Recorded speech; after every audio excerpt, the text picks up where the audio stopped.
Hello বন্ধুরা, সবাই কেমন আছো? রন্ধনাস কিচেনে সবাইকে স্বাগতম। আজকে আমরা রান্না করব চাপিলা মাছ দিয়ে আলু, বেগুন, করলা দিয়ে ঝোল। তো মাছগুলোকে আমরা ভালো করে কেটে এখানে ধুয়ে দেখো হলুদ, মরিচ আর লবণ দিয়ে সুন্দর করে মাছগুলোকে আমরা মাখিয়ে নেব।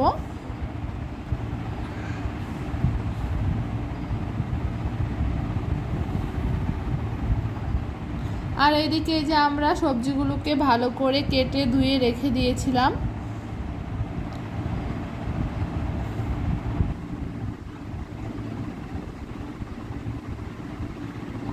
এখন মাছগুলো মাখা হয়ে গেলে এই মাছগুলোকে আমরা ভালো করে একটু কষিয়ে নেব।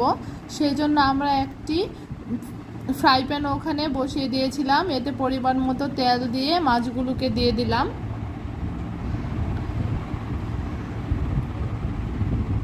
তো মাছগুলো এক পিঠ হয়ে গেলে আমরা উল্টে দিলাম। এভাবে যখন মাছগুলো দুই পিঠ হয়ে যাবে তারপর আমরা মাছগুলোকে নামিয়ে নেব।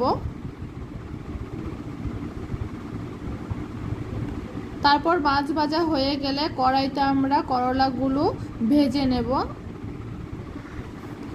করলার সাথে সাথে বেগুনটিও হালকা ভেজে নেব, তাই পরিমাণ মতো একটু লবণ দিয়ে ভেজে নিলাম। ভাজা হয়ে গেলে আমরা এটাকে নামিয়ে নেব, মানে বেশি ভাজবো না, হালকা ভাজা হবে। তারপর যেহেতু আবার রান্না করতেই হবে সেই জন্য আগে হালকা ভেজে দিলাম। এবার ভাজা হয়ে গেছে। এবার আরেকটি কড়াইতে আমরা পরিমাণ মতো তেল, তারপরে দিয়ে দেব তেজপাতা, জিরে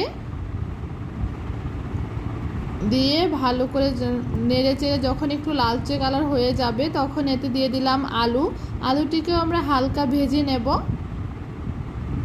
দিয়ে দিলাম পরিমাণ মতো লবণ, তারপরে একটু ঢেকে রাখলাম। ঢাকনা খুলে যখন আরেকটু হয়ে গেছে এবার দিয়ে দেব হলুদ, মরিচ এবং কাঁচা লঙ্কা কুচি। তারপর ভালো করে আমরা এটাকে কষিয়ে নেব। এই যে দেখুন কি সুন্দর কষানো হয়ে গেছে। এবার আমরা দিয়ে দেব পরিমাণ মতো জল। জল দেওয়ার পরে যখন হালকা বলক এসে যাবে তখন আমরা এই যে ভেজে রাখা সবজিগুলো, করলা আর বেগুন দিয়ে দিলাম। যেহেতু সবই ভাজা ভাজা এই জন্য বেশি সময় লাগেনি। এবার আমরা দিয়ে দেব ভেজে রাখা মাছ। এখন ঝোলটি হতে হতে আমরা মশলাগুলো বেটে নেব। এই যে এখানে দেখুন আমরা দিয়ে দিয়েছি জিরে আর কাঁচা পেঁয়াজ।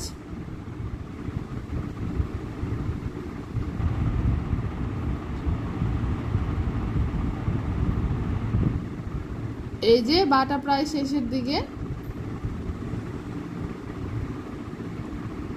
বাটা হয়ে গেছে। এবার আমরা হালকা যখন এই যে বলক উঠে গেছে, হয়ে যাচ্ছে, তখন আমরা জিরে বাটাটা এই ঝোলে দিয়ে দেব।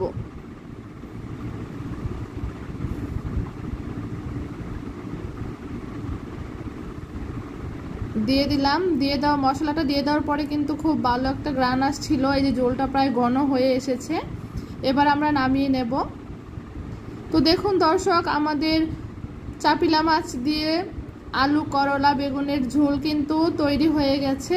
এভাবে বাসায় রান্না করে খেয়ে দেখবেন, ভালোই লাগবে। আর কেমন হয়েছে অবশ্যই জানাবেন। যদি ভালো লেগে থাকে অবশ্যই লাইক, কমেন্ট এবং সাবস্ক্রাইব করে আমাদের পাশে থাকবেন। আমাদের ভিডিওটা দেখার জন্য ধন্যবাদ।